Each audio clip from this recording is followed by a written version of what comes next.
Hello, everyone, and welcome back to the Kings of Cold podcast. My name is Brad Gates. I am your host, founder of Cold King Mechanical, a C-38 refrigeration service company here in Southern California. Today's guest I'm excited to bring to you. He's been in the industrial trades for 22 years. He's been in industrial refrigeration for 13 years, and he used to work beside me for many years at the company we previously were employed at, and I was proud to help train him and kind of bring him up through the ranks as an industrial technician. He's the service manager at TDI Industrial Refrigeration, and he's still one of my best friends to this day, so we're excited to have him on the show. Welcome to the show, Mr. Matt Brandt. What's happening?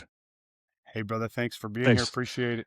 Thanks for the introduction. Tell us what you're doing over there mostly these days. What's your day-to-day look like? A lot different than it used to be. I try and get out in the field as much as I can, but I manage a team of about 40 technicians, 4 supervisors. So direct reports for me are my 4 supervisors. I got 1 LA, 1 IE, and then I have 2 air conditioning HVAC supervisors. So we're on the heavy industrial refrigeration side and big HVAC team. Installs, I work with the construction department a little bit, just so we commingle projects, obviously, because it takes techs to start these, facilities up and stuff. But we're a full design, build, service, industrial contractor. So day to day, man, it could be answering emails all day and putting out fires, or I could be in the field helping guys install a screw compressor or do a motor swap, motor alignments, things like that.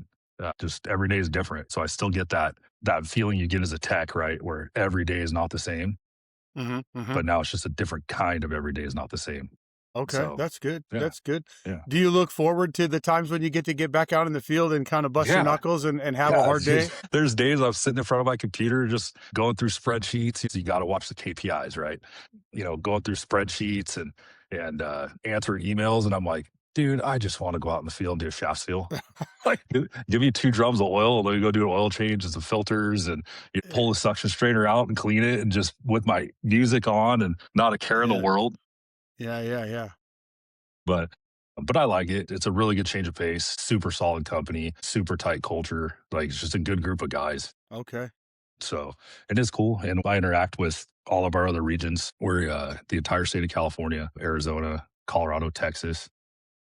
Wow. So the service managers in the other regions, we all talk and everybody talks and, region to region. And that's cool. It's cool. It was a good change. Really good change for me. I love that. You mentioned a tight culture over there. How do they keep it that way? Or do you feel like it's just an organic thing? Is it something you guys have to work very hard to maintain? Or I don't want to say work hard at it. Our VP, he's super big on predictive index. It's almost like I don't want to say a personality test, because it's not a personality test, but it's like a rapid fire. I think it's like 75 questions, and you just rapid fire, just answer them as fast as you can. And it lets people know how your brain works, right? And so he's compiled a huge database over the years. There's over 300 predictive index results in there. And it's all people that he knows, whether it's in personal life or business, just people that he likes to surround himself with, right? Good attitude. So we don't base our hiring off that, because it's not legal to do that. Right. It gives us a good idea of if someone's a collaborator or if somebody's a captain, right? I'm the only captain in the company, right? Okay.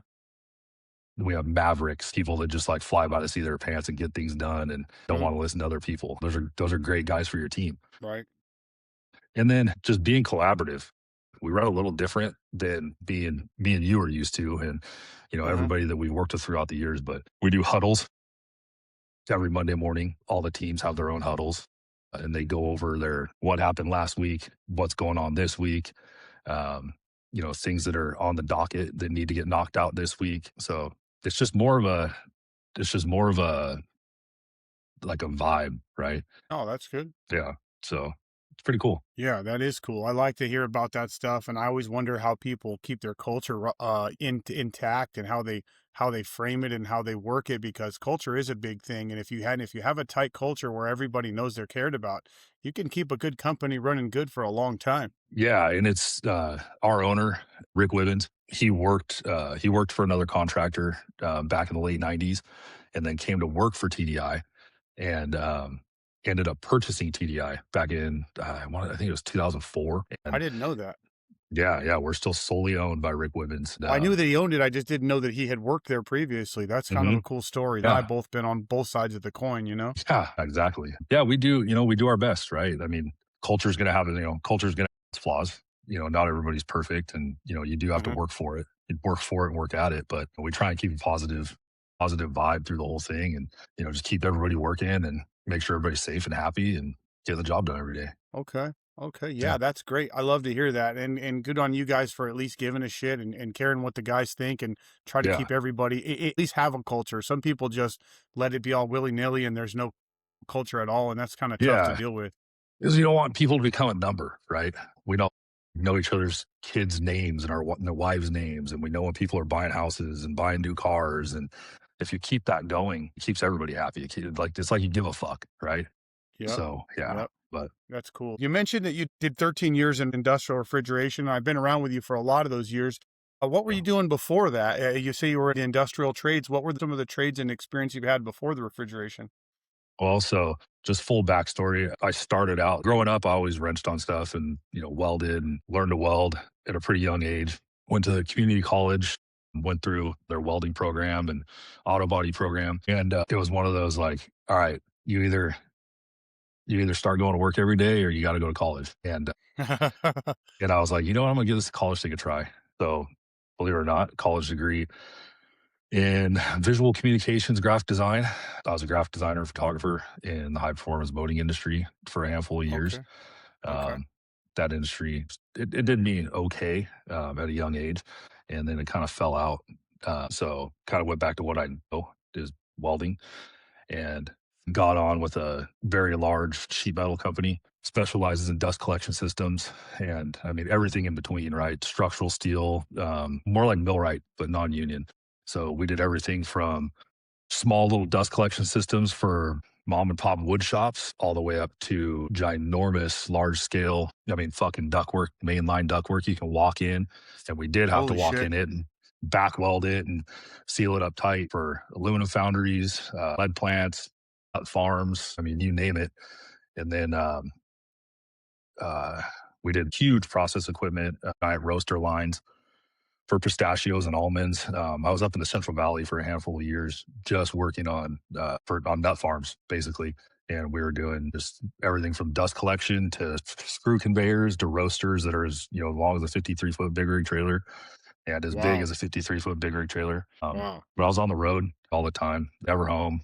Just got married, and we're actually building a Starbucks roasting plant up in Nevada, and decided to start a family. And then I was out of town again and living in a Yeah. hotel with my best friend. Obviously, you know him very well. Mhm. He calls me and he's like, dude, your wife's pregnant and going through it and you need to get home. So he's like, call our owner and we need a welder. And so I went and interviewed with a refrigeration contractor and didn't know anything about refrigeration. I didn't know the difference between a suction line, liquid line, nothing. Yeah. But I could weld, right? I was a welder. Yeah. Got in with that contractor, welded for them for, I don't know, how long was it? 3 years. Couple Uh, years. yeah, doing construction for them, hanging evaporators, doing bigger evaporative condensers, small freon packages, things like that. And welded for them for 3 years. And I was like, let's try this service guy stuff. While I was still a welder, got my Ciro. You actually helped me study for it. You know that. Was a Ciro certified welder. What And is that for the people that don't know? certified industrial refrigeration operator.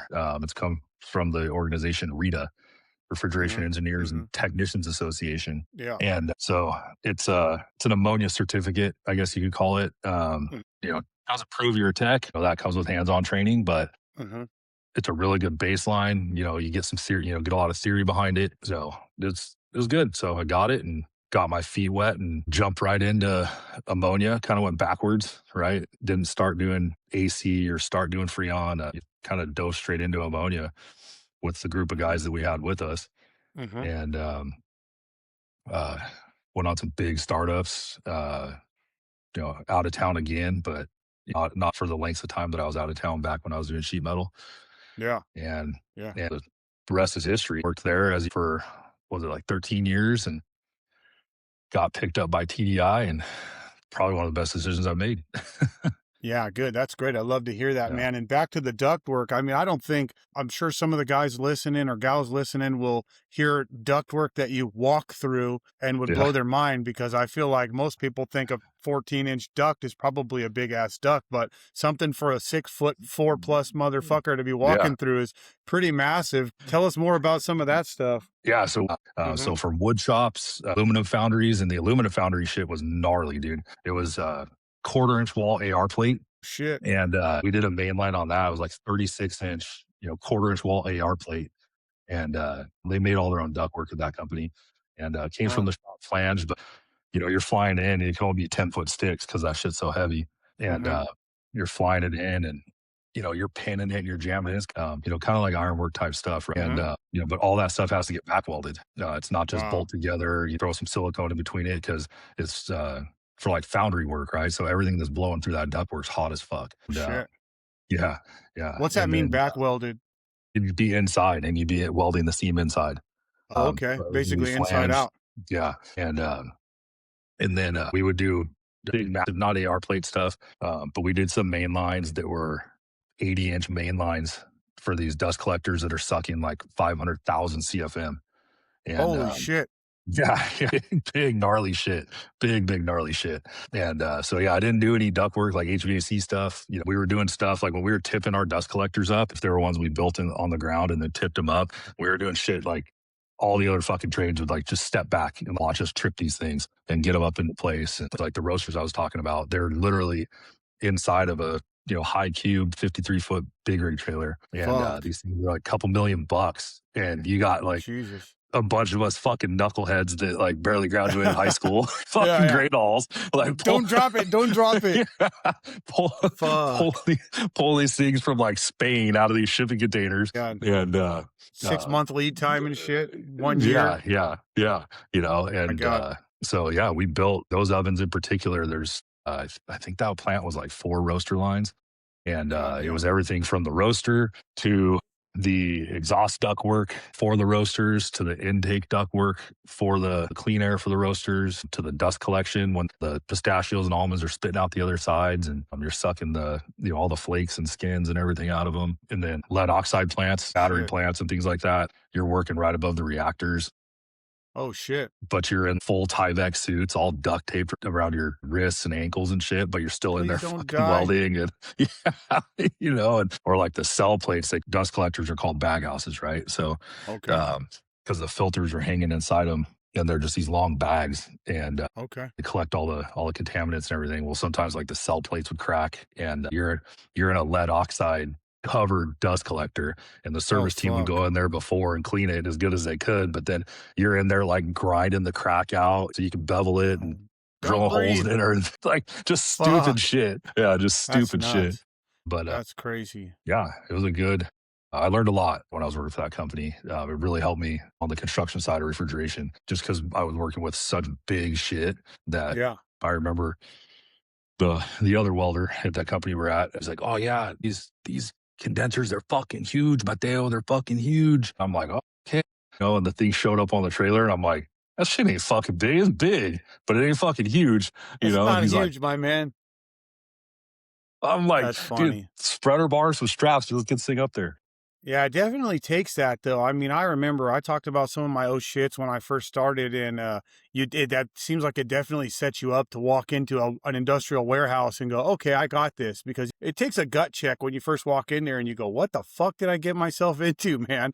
Especially when you realize that the ammonia's in there and everything else, and you're just like, please don't fucking die. You know what I mean? Yeah, and you walk into the big ass ammonia plants, and like, and you remember, but I'd already been around the industrial refrigeration stuff when I started taking some refrigeration classes at the junior college, because it blew my mind, right? And I'd seen it before, just in the past because of Mike, right? But I'd seen it, been around it, but I didn't know what it was, and so I knew the stuff was big. And then once I started working with it, everybody thinks AC, right? Your compressor and condenser and everything are in the back of your house, and blah blah, your evaporators up in your attic or whatever.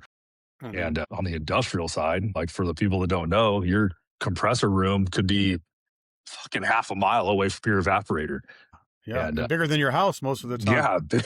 Yeah. it's crazy seeing big giant shit that we've worked on in the Hmm. past. Yeah, Yeah. that's cool how that sets you up for that, to go from the big boy shit on the bag houses and then into the Yeah. industrial stuff. Definitely set you up. I started in the kind of in the big leagues on the big boy stuff and didn't even know what the small shit was. My comfort zone is still huge industrial, except I miss the construction side, and I kick myself a lot now because I skipped that. And I know I was watching you in the construction side trying to get over to the technician side, and you were like chomping at the fucking bit, and I was trying to help you get over there.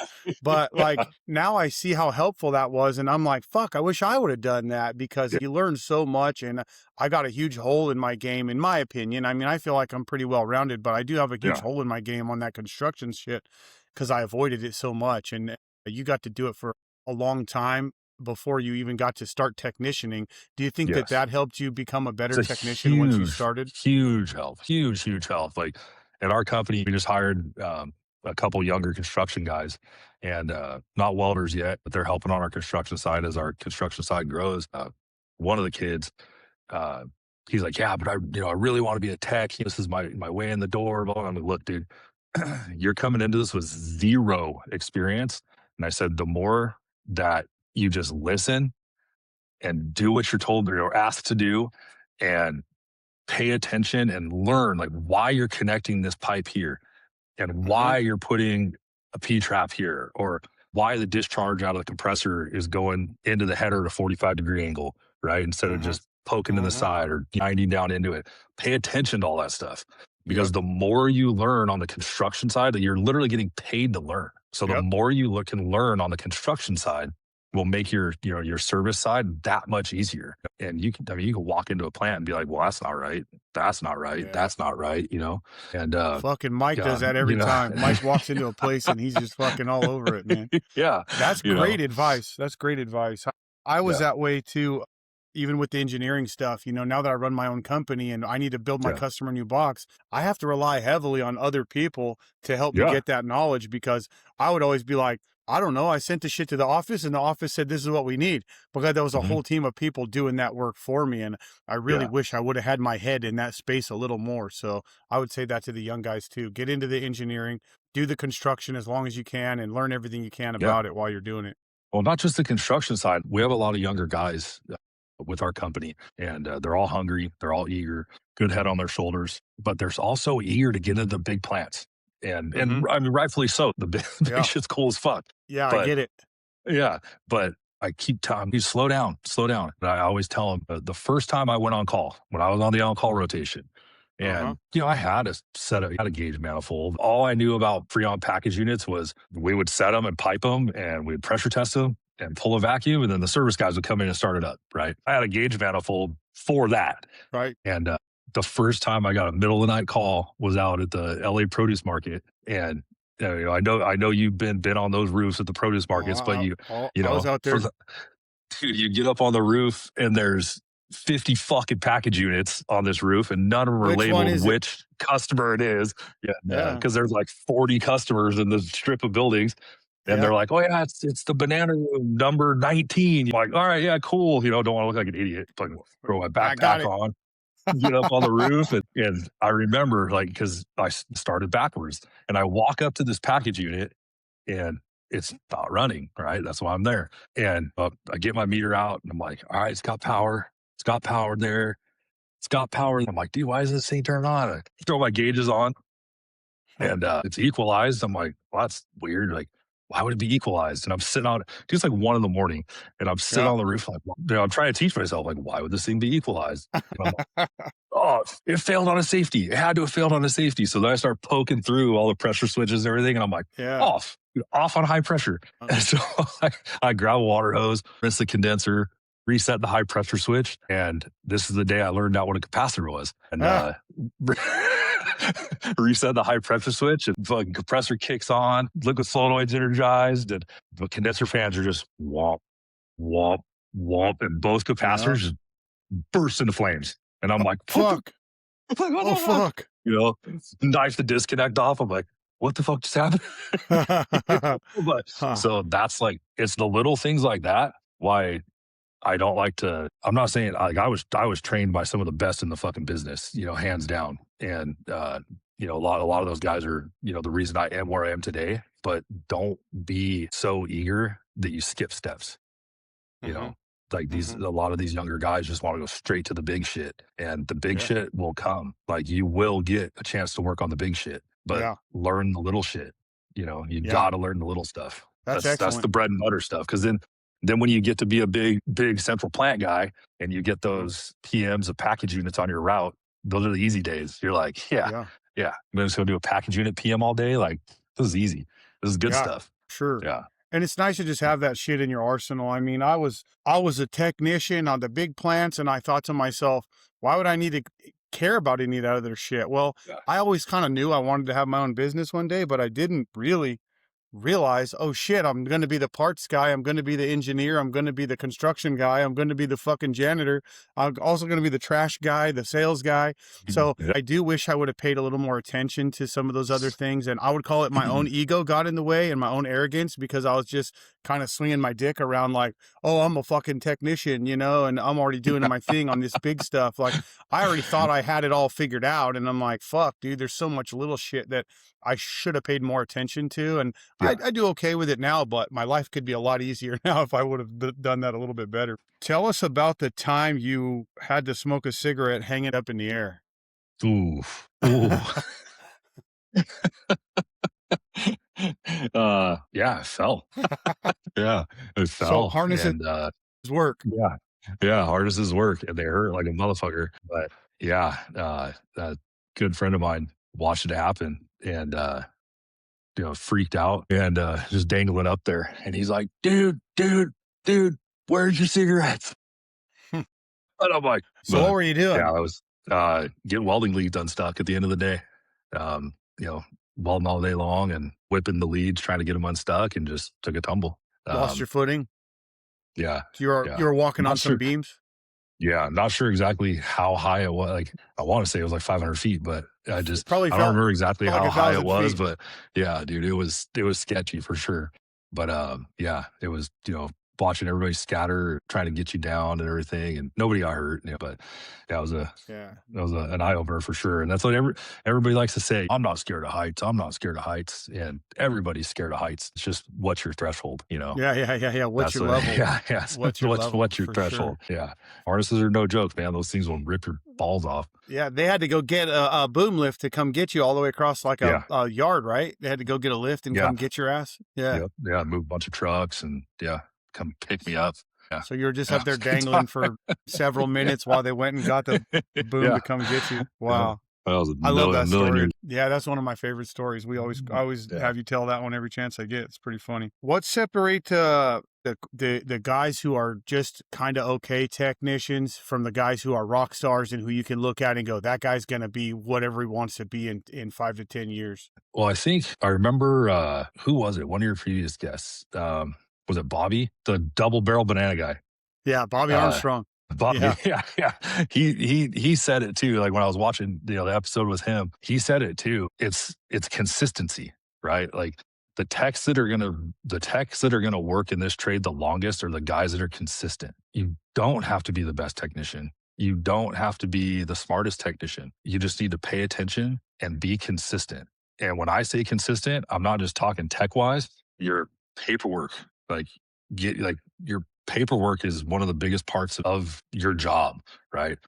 Especially being a big, central plant ammonia guy, right? Because that documentation can keep your customers out of court, right?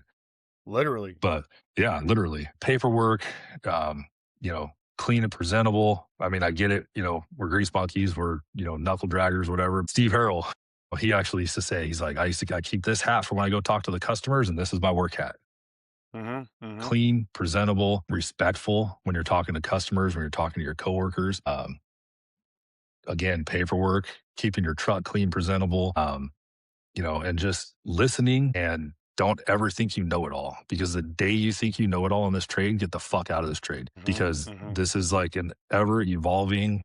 Like, I get it. Refrigeration has been around for hundreds of years, and we've been using ammonia for over 100 years, and a compressor is a compressor, and evaporator is an evaporator. I get all that, but it's a forever changing trade, and you're never going to know it all. So the guys that are going to succeed and be in this trade a long time are the guys that pay attention and consistent, just an all around consistent person.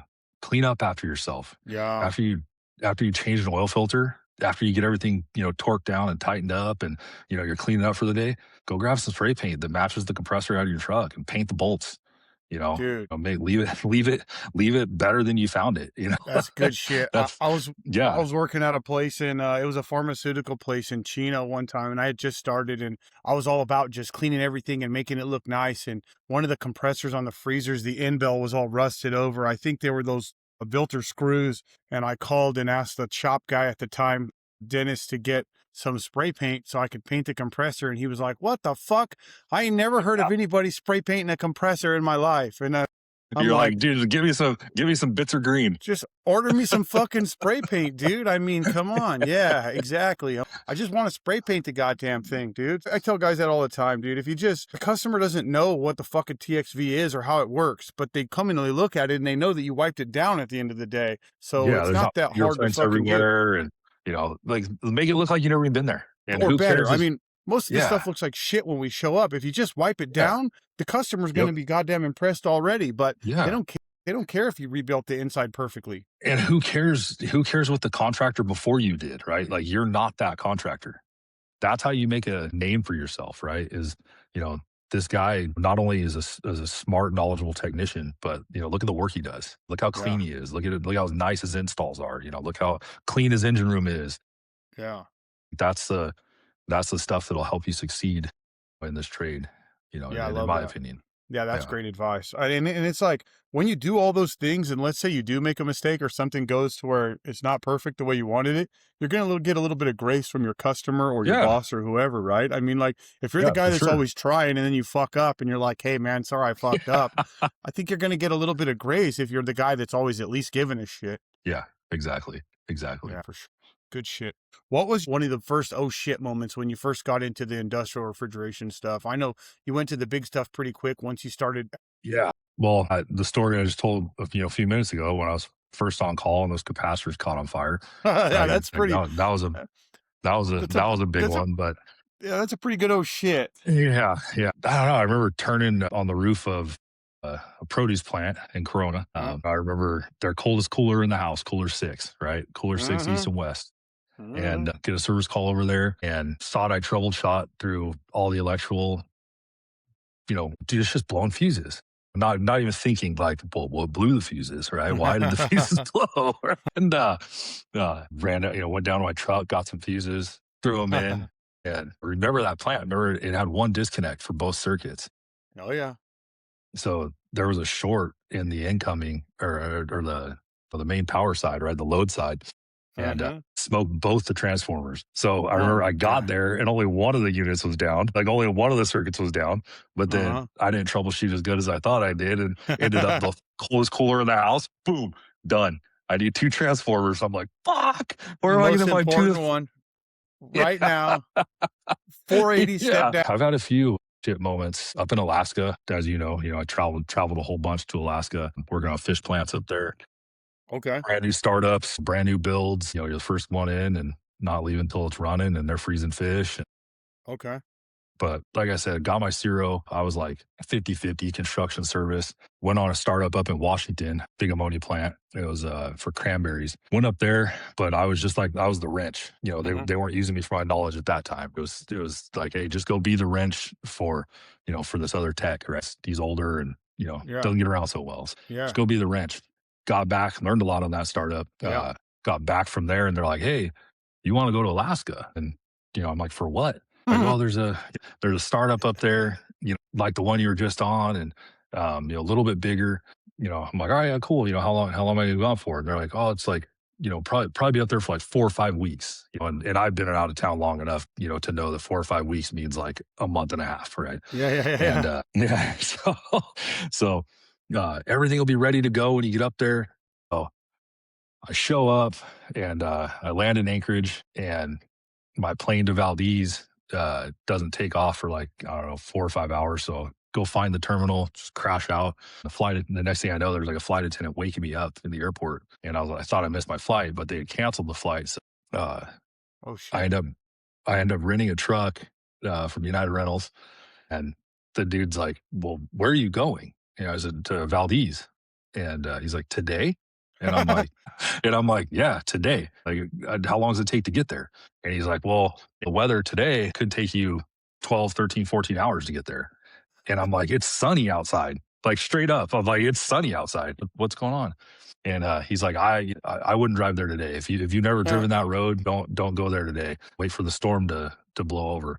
All right, whatever. He goes, but if you do, if you do decide to drive out there today, make sure you take plenty of water and snacks and things like that. And no matter how much gas you have, when you get to Glen Allen, stop and get gas, right? And I'm like, okay. He's like, that's the last gas station before you get to Valdez. I'm like, all right, cool, whatever. I did. I made that drive, and Fuck. I had 2 welders with me that didn't speak a lick of English. Oh shit. And we're driving through this blizzard in the middle of fucking Alaska. Holy shit. Made it to Glen Allen, got gas, made it to Valdez, but I show up on that startup, and they're supposed to have it ready, right? In a vacuum, ready to charge, just verify electrical and get rolling. Right. And it was supposed to be just a little bit bigger than the one I just did in Washington. So I roll into this compressor room, and I'm like, Jesus. And they're like, what's up? And I'm like, dude, they said it was going to be a little bigger than the one I just did in Washington. And they're like, no, this thing's way bigger. That engine room was like 6,500 horsepower in that engine room. Holy shit. That's And a little bit. compressor room. And the vessel final charge on that plant was like, I think it was like 80,000 pounds, something like that. But the oh shit moment came when we were charging that plant. The high pressure receiver, so big, biggest receiver still that I've seen to this day. Wow. So when we were charging, I had to be up by the hose, getting the big 3/4 inch hose and getting into the charging port. And I had put the scissor lift like halfway up the side of the vessel. So if like shit went south, I could just slide off into the scissor lift and then jump out of the scissor lift. Plant was in a vacuum. Everything's cool. Let's break a vacuum with vapor. And when you load ammonia in Alaska, you are the line of defense. Your ammonia doesn't get delivered by Air Gas or, Hill Brothers, anybody like that. It shows up on tankers on a barge with a gas powered pump and some ammonia hoses that, they say are certified, right? and you're traveling up there, so you can't bring your own hoses on the plane and shit. Right. So anyways, we broke the vacuum with the vapor side of the truck, and everything was cool. No leaks. We walked the whole plant. Everything was all good. And so got on the radio, and I'm like, all right, give me liquid. And so I'm sitting up on top of this giant receiver, got my mask hanging around my neck, my safety glasses on. Yep. And I just see the hose start popping, snapping. Here comes the liquid. I love that crackle. Yeah, dude, just fucking snap. And here comes the liquid, and the valves start to freeze up, bitching, right? I'm like, yeah, this is sick. And Here we go. We got like 4 or 5 minutes into charging, and right at the crimp, the hose just started to split and just launching fucking liquor, dude. Like it actually hit my ear. So I'm on top of this. I'm on top of this vessel, and I'm screaming on the radio while trying to get my safety glasses off, my mask on, and slide down to into the scissor lift. And I'm like, turn the pump off, kill the pump. And I'm like, trying to put my mask on, and there's a steady stream of liquid shooting over my head. And holy fuck. Yeah. That was straight up my biggest oh shit moment right there. Wow. Because when you're up there in Alaska, you are the line of defense. There's no fire department, and the fire departments that are there, they're all volunteer. Yeah. You're not getting an ambulance right away. And they're not close. You're relying on the guys that are around you. And luckily that one is in Valdez, so it's not like crazy remote. There's a hospital there and shit. But some of the other ones that I've done out in the Bering Sea and stuff like that, and working on some of those boats, like your last guest, Chad. Yeah, Chad. When he started talking about Dutch Harbor and that one bar that he didn't mention the name of. I know exactly what bar he's talking about. That place is rowdy. Yeah. But when you're out in the Bering Sea, like on all those little islands, Akutan, False Pass, Cold Bay, all those areas, like there is no emergency. You are the emergency responder, and you're just relying on the guys that are around you. So yeah. Yeah, that's incredible. And for people that don't know, anhydrous ammonia is a refrigerant that is 100% ammonia, industrial grade, and it will kill you in concentrations above 1,000 ppm or something like that. Anyway, yeah, you don't want to get too much of it in the room with you. So if you're blasting a hose and it starts shooting out, it's definitely not a fucking good thing. I don't remember the IDLH threshold off the top of my head, which is immediately dangerous to life and health. The life and health has 300 ppm. Yeah. 300 ppm, which is not that much, No. but anhydrous ammonia is very dangerous refrigerant that they use in large industrial plants. And for those of you that do know, 80,000 pound charge is a lot of fucking refrigerant. Okay. Yeah. So, that's a pretty massive situation right there for sure. If you could talk to your younger self about being a technician or even a manager now, like, given what you know now, what would you say to that guy just coming into the trade if you had a sit down? It's a good question. Pay attention. Don't be cocky. You don't know everything. And the old crusty dude that's yelling at you, he's yelling at you for a reason, right? You're Like the old we crusty used to dude work. now. Yeah, we're the old crusty dudes now, but like that's when I was doing sheet metal. He didn't work with us, but there was this old welder dude. His name was Doug, and big. I mean, he made me look small, like just as big. He was 6'6", 350 pounds, always in overalls. Just this old crusty welder. And that guy would turn over a helper like every other week, just because he'd be screaming at him and yelling at him and everything. And is it the right way to get somebody to listen to you? Probably not, but he Yeah, was yeah. that dude was one of the baddest welders I've ever seen in my life. To Wow. this day, I think he's passed away now, but just listen to what the older guys are telling you. Pick their brain. Don't be scared. As grumpy as some of the older guys are, they're trying to teach you. They're always going to be there to help you. Yeah. And if you are working around a bunch of guys that don't want to help you, fuck them. Move on. Another trade. Move to another company, because you get those old crusty guys that think you're going to steal their job. And Yeah. nobody's taking your job in this industry. There's plenty of work to go around to everybody. But yeah, soak up everything you can, work the long hours, bust your knuckles, volunteer for the overtime, speak up and ask questions and just pay attention. Yeah. And that's my best advice. And I don't want to give Mike an "I told you so" moment, but I should have gone to this trade a lot sooner than I did. Yeah, yeah, yeah. Oh, yeah. Oh, he already knows. He already knows. Yeah, that's good advice. If you're thinking about getting into the trade, just go for it. And there's never going to be a perfect time, and you're never going to know everything you need to know to actually get into the trade, because I still don't know everything I need to know to get into the trade, and I'm a Yeah. fucking contractor. So Yeah. it's definitely great advice to just, if you're thinking about it, fucking go for it. You'll find out in a couple of years if it ain't for you. And even if it's not for you, you'll learn a lot of shit on the way for sure. For sure. And it's just ever evolving, right? Now all of us have to learn CO2, because as much as we want CO2 to go away, it's not going to go away.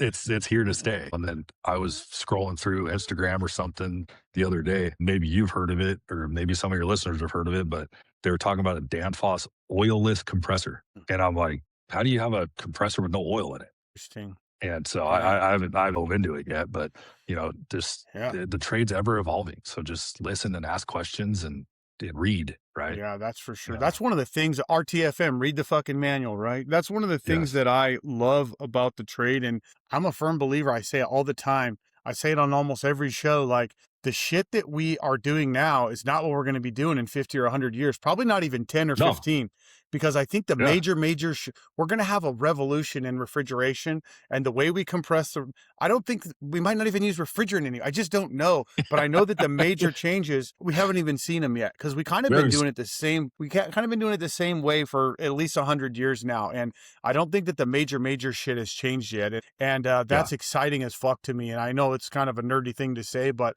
I'm a refrigeration guy. What do you want from me? I'm excited to see what that looks like, and I'm hoping I can be a part of it. I don't want to be the old crusty guy going, "Oh, fuck that thing." I do think just changing refrigerants like we're doing now and fucking around with, well, this is a better refrigerant than, I think that's kind of not going to be our big breakthrough.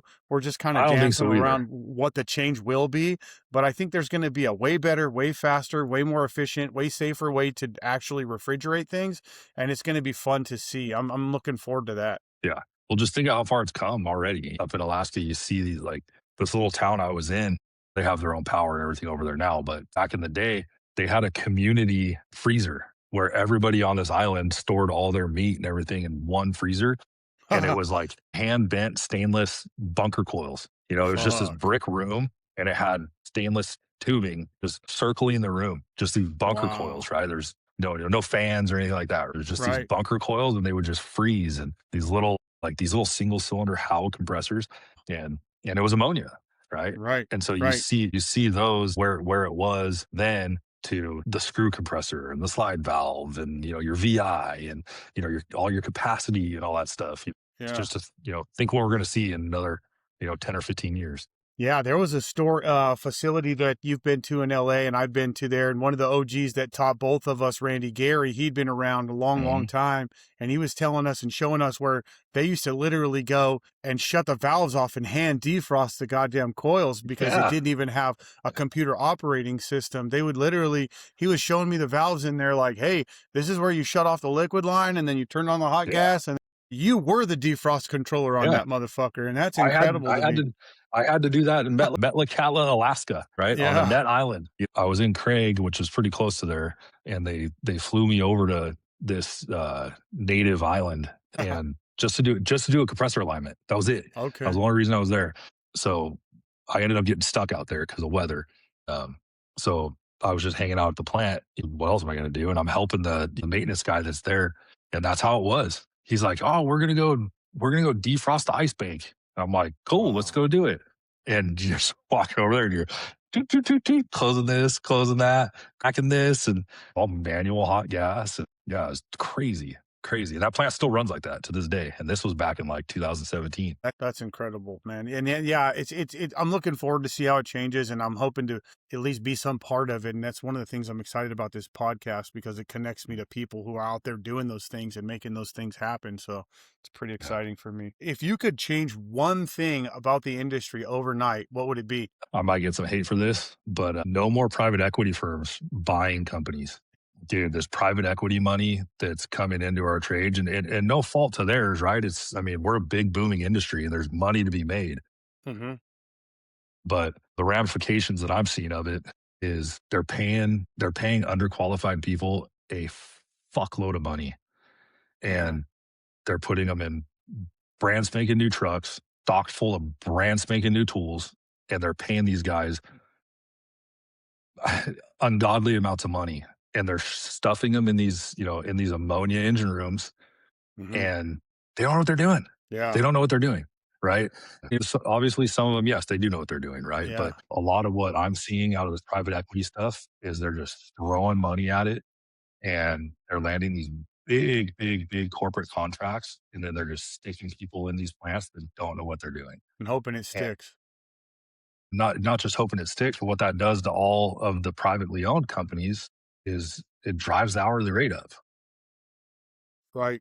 And I'm not talking about your bill rate, but the hourly wage that these techs are asking for. Yeah. And you're getting guys that have 4 years of industrial experience, and they're asking for $75 an hour. And it's like, dude, like I would love to pay you $75 an hour, but Yeah. it's Yeah. not Yeah. going to happen. And they're like, well, that's Yeah. what I was making, for this company. And I'm like, well, I'm sorry, I don't have deep private equity money. I can't afford to Yeah. do that. And you're And not worth that, bro. I'm sorry to tell you. You know what I yeah, mean? Time. I mean, everybody's worth something, but when you got 4 years in the trade and you're asking for $75 an hour, like, dude, there's the fucking Yeah. door. Yeah. Yeah. Like, Yeah. Yeah. You can't solve yeah, enough problems for me to make that happen, bro, yeah, for sure.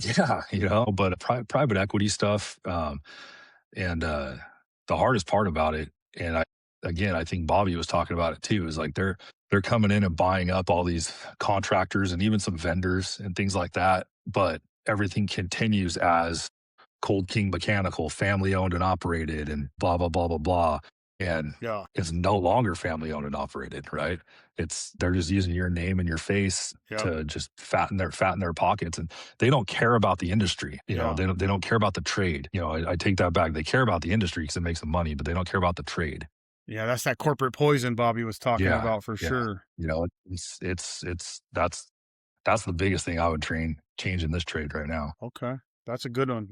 And I don't really know a lot about it, but I do hear about it like online. I try to keep a heavy pulse with what's going on around in the community and stuff. But I see that's a big deal with these companies getting bought up for more than they're worth, and then they're pushing out subpar product, and that's just not good for Yeah, us as a whole to be yeah, pushing out, giving the customer less for more money.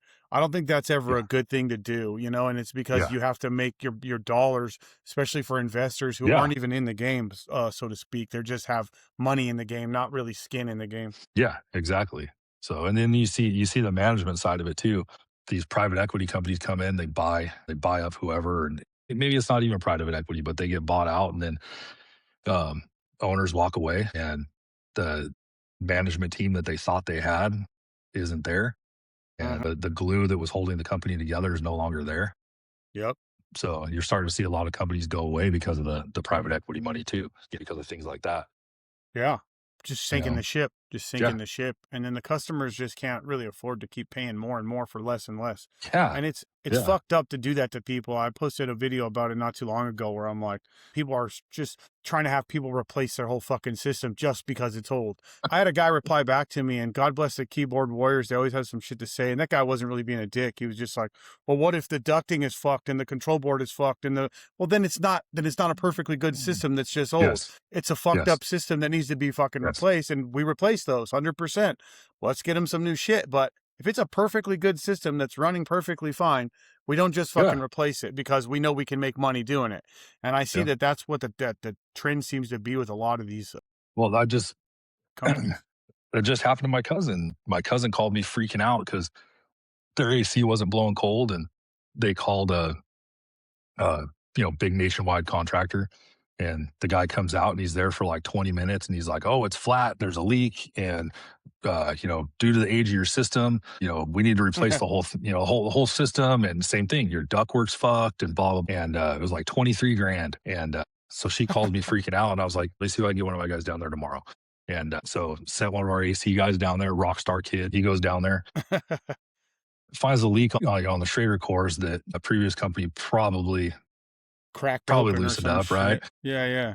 So he replaces the cores, cleans their condenser, vacuums out the compressor compartment, and charges it up and goes and looks at their supposed fucked up ductwork. And the only thing he found wrong was when they had their air handler replaced, whoever did it, they just stepped the plenum down too far, right? And so it was just pinching off at the plenum. And he's like, oh, there's nothing wrong with your ductwork. He's like, we just need to put a new plenum in. And so took care of it and moved on. And, he was there for 3.5 hours and fixed the plenum, fixed their leak, charged their Yeah. system, and got them ready for summer. But this Wow. other contractor came in, wanted to charge them 23 grand. That shit pisses me It's like, off, dude. yeah, dude, It pisses it me gives off. everybody a bad name. Everybody. It's a And it bad, makes people not trust us even more. I mean, yeah, anytime you're going to show up and people are going to have to spend money, I get it. There's already a little bit of a level of distrust and they're already like, yeah, shit. But I have to go so far to build rapport with my new customers because of shit like that. And almost all of them have yeah. been fucked over by somebody real hard at least once. So when they meet me, they're always like, ready to fucking, not all of them, but a lot of people are just like ready to fucking throw down, man. And I'm like, How much is this going to hi, cost me? yeah, hi, I'm here to help. You know what I mean? I'm like, dude, I don't even have the manpower to replace your whole fucking system right now. I promise Yeah, you, it's too hot out here in SoCal right now to be doing that shit. yeah. So, all right, this has been fucking awesome, brother.